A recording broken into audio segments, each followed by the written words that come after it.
বাংলাদেশ ক্রিকেটে আবারও নতুন করে বিতর্কের সৃষ্টি হয়েছে। সম্প্রতি ক্যাপ্টেন্স কার্ড বিতরণকে কেন্দ্র করে আলোচনায় এসেছেন সাবেক অধিনায়ক তামিম ইকবাল।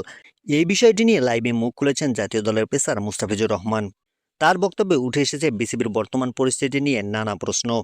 লাইভে মুস্তাফিজুর রহমান বলেন, তামিম ইকবালকে বিসিবির সভাপতি বানানো হয়েছে শুধু তাড়াতাড়ি নির্বাচন দেওয়ার জন্য, কিন্তু সে ক্যাপ্টেন্স কার্ড বিতরণ করছে।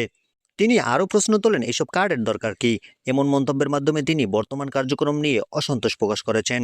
মুস্তাফিজ তার বক্তব্যে জোর দিয়ে বলেন, দেশের ক্রিকেটের স্বার্থে যত দ্রুত সম্ভব নির্বাচন হওয়া প্রয়োজন। তার ভাষায়, আমরা সবাই চাই যত তাড়াতাড়ি সম্ভব বিসিবি নির্বাচন হোক। এছাড়াও তিনি বলেন, তামিম ইকবালের উচিত বিসিবি সভাপতির চেয়ার থেকে সরে দাঁড়ানো, যাতে নতুনভাবে বোর্ডের কার্যক্রম পরিচালিত হতে পারে।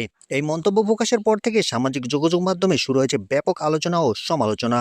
বক্তারা বিষয়টি নিয়ে বিভক্ত মতামত দিচ্ছেন। কেউ মুস্তাফিজের বক্তব্যকে সমর্থন করছেন, আবার কেউ পুরো বিষয়কে ভিন্নভাবে দেখছেন।